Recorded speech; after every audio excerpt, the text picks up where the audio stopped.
que é o autor e consumador da nossa fé. Graças a Deus. A obra sempre foi de Deus, mas Deus coloca nós para que através do Espírito Santo, na força do poder de Deus, nós também como igreja alcançamos lugares inalcançados.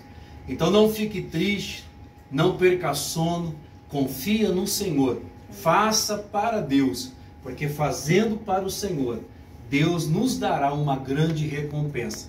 E diante de Deus, aquilo que você fazer para o Senhor, você vai receber. Então eu fico muito feliz de ver uma parte da nossa igreja aqui.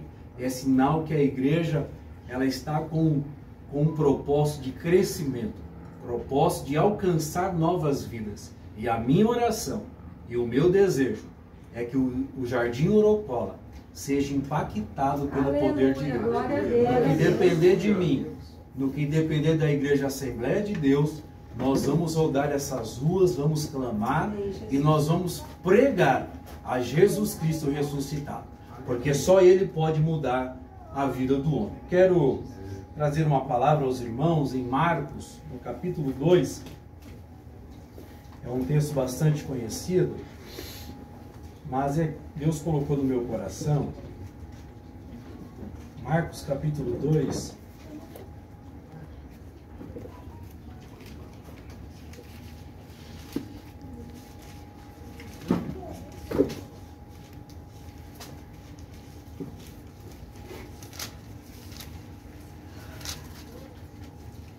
Marcos capítulo 2, o versículo 1 diz assim: novamente, ele entrou em Cafarnaum depois de alguns dias e divulgou-se que ele estava em sua casa. Imediatamente muitos se reuniram, de modo que não havia mais lugar para recebê-los, nem mesmo diante da porta. E eles lhe pegavam a palavra. E vieram até ele, trazendo um paralítico, que era carregado por 4. E eles, não podendo aproximar-se dele, por causa da multidão, destaparam o telhado onde estava, fazendo uma abertura. E eles baixaram o leito, aonde estava deitado o paralítico. E Jesus, vendo a fé deles, disse ao paralítico: filho, perdoados estão os teus pecados. Mas ali estavam assentados alguns escribas que argumentavam em seus corações: por que fala este homem blasfêmias? Quem pode perdoar pecados senão Deus? E imediatamente Jesus percebeu em seu espírito que argumentavam entre si. Disse-lhes: por que argumenta sobre estas coisas em vossos corações? O que é mais fácil dizer ao paralítico: teus pecados estão perdoados? Ou dizer: levanta-te e toma o teu leito e anda? Mas para que possa saber que o Filho do Homem tem na terra poder para perdoar pecados, a este eu digo: levanta-te e anda, e vai pelo teu caminho para a tua casa. E imediatamente ele se levantou, tomou o seu leito e saiu à vista de todos, de modo que todos se maravilharam e glorificaram a Deus, dizendo: nunca vimos algo assim. Amém, meus irmãos? Pode tomar o teu assento. Vamos olhar o biquinho aqui. Irmãos, nós louvamos a Deus porque esse texto de Marcos, ele fala para nós um grande milagre, uma história bastante conhecida dos irmãos da igreja, onde um paralítico que tinha 4 amigos fiéis, e esses amigos, vendo a situação desse paralítico, desse seu amigo paralítico, eles não se conformavam e eles queriam que esse paralítico tivesse a cura por definitivo. O texto diz que Jesus estava em Cafarnaum. E o texto vai mais adiante dizendo que Jesus estava na sua casa. Tem pessoas que ensinam que Jesus não tinha casa. O texto diz que Jesus estava na sua casa. Essa propriedade, segundo alguns estudiosos da Bíblia, era a casa de Jesus, aonde Jesus morava com a sua mãe e com seus irmãos. E o interessante é que Jesus, ele veio à retaguarda. Sintam Jesus na sua vida, sintam Jesus na sua casa, sinta Jesus no seu lar, para que vejam e desfrutem da presença de Deus.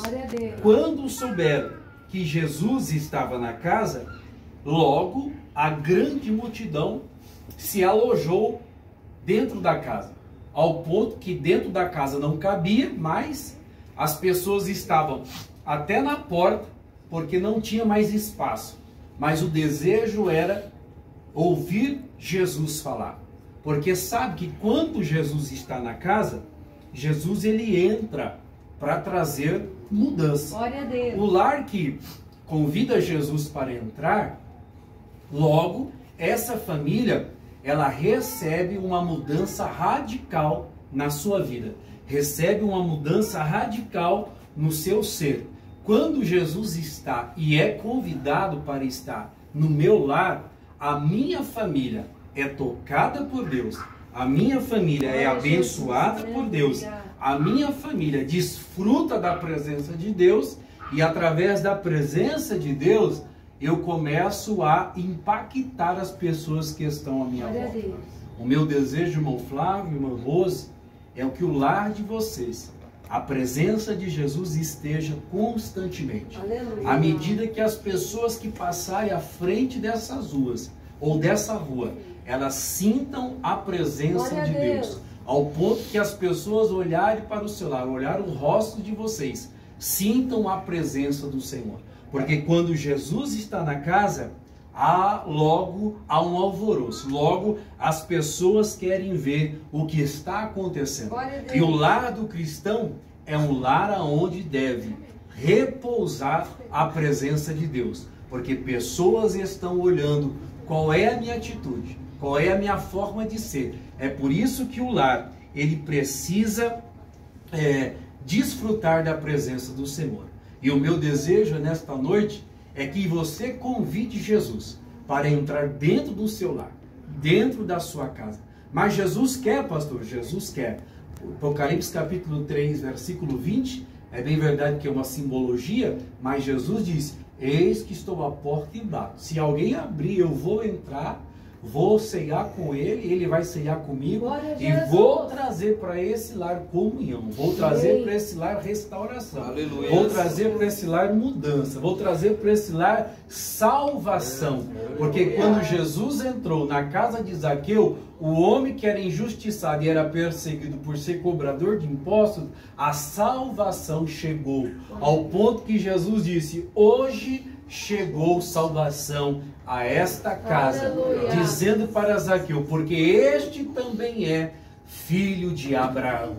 Aleluia. Quando Jesus está na casa, há salvação. Quando Jesus está na casa, há renovo. Quando Jesus está na casa, há vida. Jesus entrou na casa de Jairo, a menina estava morta, mas quando Jesus entrou, Jesus logo faz um milagre, e a menina que estava morta, agora Jesus manda ela ficar de pé e disse: ela já não está morta, mas está viva, dá de comer. Jesus, quando entra no lar, o lar pode estar no sentido espiritual morto, mas quando ele chega, ele traz vida, ele transforma, ele faz milagres. Quando Jesus está na casa, segundo a verdade do texto, que a gente entende, é que quando Jesus está na casa, o lar ou o lugar, ele fica atrativo. Você pode ver que as pessoas desejaram estar na casa aonde Jesus estava. Era a própria casa de Jesus. E eles ali não foram simplesmente para ir à casa, ao endereço, à costa do mar. Eles vieram, sabiam que Jesus estava na sua casa, mas eles queriam o que chamou a atenção, o que atraiu essa multidão, era o próprio Cristo que estava ensinando e pregando a palavra do Senhor. O lar, quando tem Jesus, glória a Deus, é um lar que as pessoas têm paz. É um lar onde as pessoas têm comunhão. É um lar onde as pessoas gostam de estar. É um lar que às vezes você recebe visita todo dia. Sabe por quê? Porque as pessoas sentem paz. O lugar é atrativo, porque a bênção de Deus repousa sobre o lar.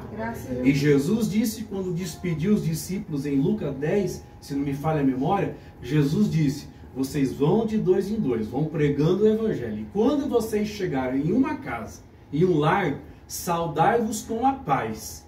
Se aquele lar tiver paz, ele vai receber a paz e vocês vão estar em paz. Agora, se este lar não receber a paz volta para vocês. E você sai desse lar, sacode o pé, a capa e vai para outro lar. O que eu aprendo é que quando Jesus está na minha casa, o meu lar é atrativo, porque repousa sobre o meu lar a presença do Senhor em nosso meio.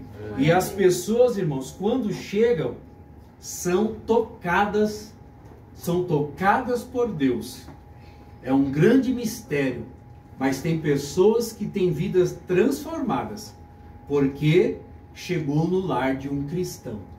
Tem pessoas que às vezes têm a vida restaurada e ele já passou em vários lugares, mas quando ele chega na casa do crente fiel, da irmã fiel, do obreiro fiel, do servo de Deus fiel, às vezes a medicina não faz nada por ele, os remédios não têm mais efeito, mas ele chega na casa de uma pessoa aonde Jesus está, e através de uma oração, através de uma palavra, Jesus cura, Jesus transforma, porque aonde Jesus está, ou o lar que Jesus está, é um lar aonde tem a presença de Deus. Amém, Jesus. O texto diz, e a terceira verdade aqui, é que quando Jesus está na casa, a palavra de Deus é anunciada.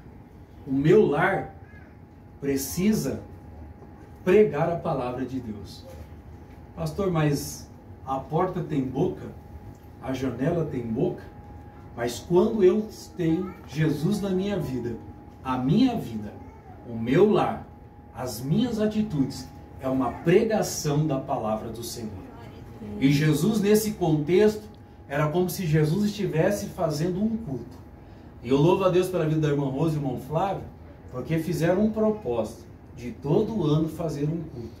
E se Deus permitir, o ano que vem nós vamos estar aqui de novo fazendo um culto. Sabe por quê? Porque o desejo é, no lar, a palavra de Deus ser anunciada. E a palavra de Deus hoje está sendo anunciada. A palavra de Deus, irmãos, ela não volta vazia. A palavra de Deus, eu apenas verbalizo aquilo que o Espírito Santo me ilumina. Mas o poder não está em mim. O poder está na palavra do Senhor. É por isso que o cristão ele deve pregar a palavra do Senhor, anunciar a palavra do Senhor.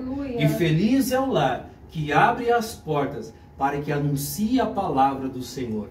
Porque Jesus, através dessa oportunidade, Jesus faz a sua obra, faz o seu querer. Por quê? Porque Jesus sabe o coração desejoso que veio buscar uma palavra da sua parte. É por isso que eu digo que nós não estamos aqui por um acaso. O profeta Isaías diz que Deus, usando a palavra, a boca de Isaías, dizendo: eu velo na minha palavra. Melhor, Isaías dizendo que o Senhor, a palavra dele não volta vazia, mas vai naquilo que apraz. Irmãos, nós estamos aqui nesta noite. E se você precisa uma palavra da parte de Deus, e se foi Deus que te trouxe aqui nesta noite, essa palavra, se você crer, ela não vai voltar vazia. Essa palavra vai mudar a tua história, vai mudar o teu cativeiro, vai mudar a tua vida. Porque a palavra de Deus tem poder. Por isso que o apóstolo Paulo diz assim: eu não me envergonho do Evangelho, porque o Evangelho é o poder de Deus. Romanos capítulo 9, versículo 16. Paulo também diz em 1 Coríntios capítulo 1, versículo 18: porque a palavra da cruz é loucura para aqueles que perecem, mas para nós que somos salvos, ela é o poder de Deus. Essa palavra que vos prego, se você crê, ela é o poder de Deus para mudar a tua história, mudar a tua vida, mudar o teu cativeiro, mudar a tua situação. Quantos creem nessa verdade? Porque a palavra de Deus, ela tem o poder de restaurar. Amém. Quando Jesus está em casa, a quarta verdade desse texto aqui que nós lemos é que o perdão do Senhor é liberado. Trouxeram o paralítico. Não tinha como passar o paralítico pela porta. E esses amigos desse paralítico, esses 4 amigos, o paralítico nem registraram o nome dele, nem dos 4 amigos. Mas eles sabiam que quem estava dentro da casa, quem estava operando, se eles levassem esse amigo deles à presença de Jesus, Jesus ia fazer alguma coisa por eles. Qual foi a atitude desses amigos? Eu não sei como é que eles subiram, mas a Bíblia diz que eles sobem, abrem o teto da casa e talvez amarram aquele paralítico com cordas e vão descendo até a presença de Jesus. E quando aquele paralítico chega e toca ao chão, Jesus olha para ele e diz: olha, filho, perdoados estão os teus pecados. Alguém vai dizer, mas todo mundo sabia que o intuito de colocar aquele paralítico na frente de Jesus era justamente que, ao contrário, era que o paralítico fosse curado, restaurado por Jesus. Mas quando Jesus olha para mim e olha para você, Jesus não está vendo se eu estou com dor de... Não que ele não esteja vendo. Mas o foco de Jesus não é que você está com gripe, não é que você tem doença, se você está doente, não é que você tem uma doença terminal. Quando Jesus olha para mim e para você, no sentido espiritual, Jesus olha para ver a condição da minha alma. E quando trouxeram o paralítico, a ótica de todos era, possivelmente, se ele é filho de Deus mesmo, ele vai curar. Mas Jesus, ele diz ao paralítico: filho, perdoados estão os teus pecados. Porque Jesus via que a maior necessidade desse paralítico não era a sua cura física, mas era a sua alma que estava pior do que a sua paralisia. E Jesus disse: filho, perdoados estão os teus pecados. Quando nós entramos aqui, meus irmãos, Jesus, ele olhou como é que está a tua condição espiritual diante dele. A primeira coisa que Jesus olhou para mim e para você agora é a condição da minha alma. Eu posso estar doente, eu posso estar enfermo, mas Jesus quer saber qual é o destino da minha alma. Se a minha alma é salva nele ou não. E nesta noite, se nós cremos, através deste culto, Jesus também tem o poder de perdoar pecados e também poder de salvar vidas nesta noite. Pastor, mas nós estamos falando para crentes, mas também tem pessoas que conhecem Jesus somente de ouvir falar e precisa ter um encontro real com o Senhor. Aleluia. Sabe por quê?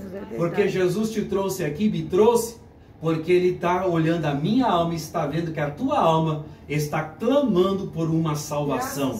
E Jesus nesta noite é aquele que tem o poder de perdoar os teus pecados. E Ele disse àquele jovem paralítico: olha, filho, perdoados estão os teus pecados. Em outras palavras, Jesus estava dizendo: todo mundo está olhando que você é paralítico, mas eu vejo aquilo que ninguém vê. A sua alma está pior. Você precisa de perdão.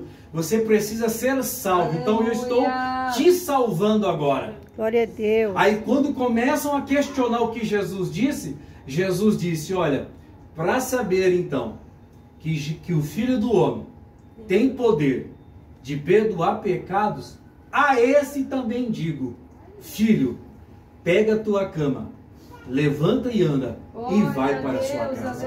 A vitória deste menino foi completa. Por quê? Porque ele teve a sua salvação e também aquilo que ele precisou naquele dia. Jesus também é aquele que pode curar qualquer enfermidade. Glória a Deus. Por isso que o lar onde Jesus está é um lar onde o perdão deve habitar. Quem é que não precisa de perdão, irmão? Amém, Jesus, é verdade. Se estamos aqui um dia, se estamos aqui hoje, é porque Jesus um dia nos perdoou. É verdade. E eu fico pensando que tem pessoas arrogantes e bate no peito, achando que é alguma coisa, e começa a questionar situações. Mas nós estamos aqui nesta noite para saber que aonde Jesus está, o perdão que vem de Deus deve habitar no coração e também no lar das pessoas que chamam Jesus para a sua casa. O meu desejo, meu irmão, é que nesta noite Jesus perdoe os meus pecados, as minhas falhas, as suas falhas, as nossas falhas, os nossos erros. Porque quando ainda você orar e pedir perdão pelos seus pecados, é sinal que o Espírito Santo está habitando dentro de você. É verdade. Porque o crente que reconhece Jesus é aquele que pede perdão todo dia. É verdade, aquele que sim. pede perdão toda hora, porque ele reconhece que ele é falho. Amém, Ele reconhece Jesus. que precisa de Amém. Jesus. Então, se você já pediu perdão para Jesus hoje, é sinal que o Espírito Santo está dentro de você e quer te levar para o céu. Amém. Enquanto estamos Glória a aqui, Deus. meus irmãos, nós devemos pedir perdão sim para Jesus e perdoar também aqueles que estão à nossa volta. Amém, Jesus. Quando Jesus está no lar, além dele perdoar, ele também traz a libertação da alma e também traz a cura do corpo, como eu já disse. O propósito do Senhor Jesus em nos reunir não é para passar tempo, não é só para colocar na agenda ou dizer, ó, para dizer que não fizemos nada, fizemos isso. Não. Jesus nos trouxe porque ele tem algo especial e reservado para cada um de nós. Cada um de nós temos uma porção. Quando o povo saiu do Egito, Deus mandava a semente do maná. A semente do maná era como se fosse uma sementinha de coentro. E Deus dizia para o povo, agora vocês pegam a sementinha e façam o pão. Então eles faziam o pãozinho e comiam. E tinha gente que pensava que aquela sementinha do maná, se ele não enchesse a mão para guardar para outro dia, ia faltar. Então tinha alguns que pegavam uma quantidade e guardavam. Quando chegava no outro dia, estava apodrecido. Porque a promessa de Deus era para o povo: pegue somente um. Porque a tua porção diária, Deus sabe o que você precisa. Sabe o que eu quero dizer com isso, irmãos? O que vai acontecer comigo, com você amanhã, não me importa. E a Bíblia diz que não cabe a nós saber. Mas Deus te trouxe porque Ele tem uma porção para você hoje e agora. Então, se você recebe esta palavra, abre o teu coração. Porque Jesus disse que o amanhã não nos pertence. Hoje é o dia oportuno. Hoje é a hora que Jesus quer mudar nossa situação. E Ele tem o poder de perdoar o pecado e também curar tanto a nossa vida física como também a nossa alma, que também necessita de cura. E Jeremias, melhor dizendo, diz que Deus, ele é como um bálsamo de Gileade, que cura a ferida do seu povo. Jeremias, no capítulo 8, está falando que através do Espírito Santo, que é o unguento de Deus, é o único que pode curar a ferida Aleluia. que está às vezes na alma do homem. Porque às vezes as pessoas me olham por fora, mas por dentro a minha alma está doente. E quando a alma está doente, nós corremos vários riscos de angústia, corremos risco de amargura, queremos risco de quando ela vai ganhando profundidade de depressão, depois de opressão, depois de possessão, tudo porque uma alma está doente. Mas Jesus é aquele que pode curar. Amém, Porque o Jesus. poder Glória está a Deus. É nas suas verdade, mãos. Senhor. Você recebe essa palavra como vida de Deus? Amém, Jesus. Eu quero te Glória a convidar a Deus. ficar em pé e eu quero fazer uma oração nesta noite.